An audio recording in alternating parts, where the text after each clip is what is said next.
Hi, my name is Anita Rodell, and I'm a fifth grade teacher at Centennial Elementary, where our mission is to ensure high levels of learning for all. We have about 450 students, 61% are white.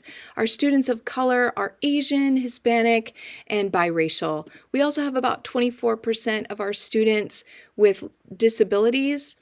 And then a unique aspect of our school is that we have a very low mobility rate. Our students know each other very well. For those reasons, we believe that we want to implement project-based learning to increase student engagement in learning. We believe that collaboration supports all levels of learning. Peer feedback is important to fifth graders, and it's a very important lifelong skill. Our fifth grade PLC team has 4 members. I'm a veteran teacher, and yet I'm new to fifth grade. Our special education teacher joins us to give us ideas for supporting students with learning disabilities. Adam is our most experienced teacher, having taught for 10 years in fifth grade. He also takes the minutes for us during our meetings. And then Blake is our newest teacher. And even though he's newer to teaching, he is the one who brought the idea of piloting a project-based learning unit to our team. Our team norms were developed out of a desire to focus our work around collaboration and equity.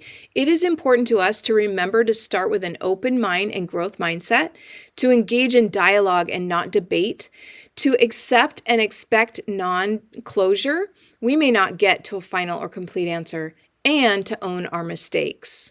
To lead our PLC, I walked us through the 5 questions. First, we looked at where are we going? What do we want our students to learn? And we chose to focus on helping our students understand how to solve real-world problems involving multiplying of fractions and whole numbers. Then we had to figure out, well, where are we now? What do our students know? So we created a formative assessment and gave it to our students before the unit began. Then, to answer the question, how will we move learning forward? We knew we wanted to use project-based learning. Project-based learning is designed to have students work in teams, and we know that collaboration is an essential skill that they will need for the rest of their lives. According to Zygotsky, learning is social. He found that learning occurs first in the social context and then on the individual level. Project-based learning also provides an authentic context that gives purpose for learning, which is a hallmark of culturally responsive teaching. For our own professional development, I researched and then presented findings on ways to support students with collaborating.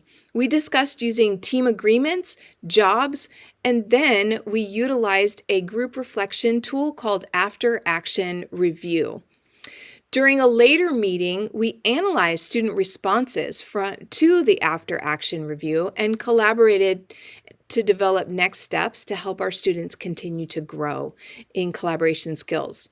During those meetings, we were asking ourselves, what did we learn today to help move learning forward?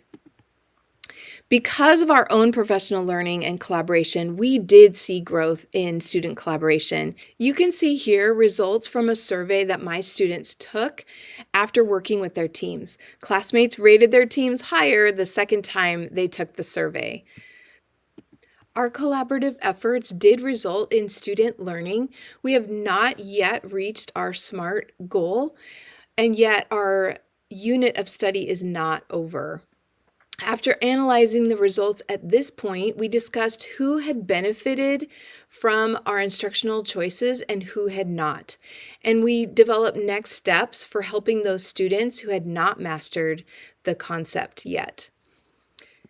In the future, I would like to lead our team in determining essential learning standards and unpacking those standards to better understand what we want our students to do. This will help create a new learning cycle to continue our collective efficacy.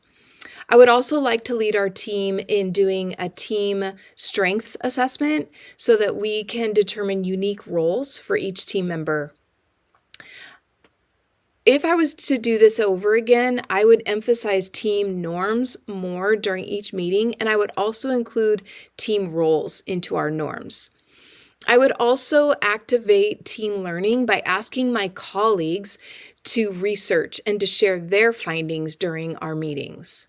Thank you so much for listening.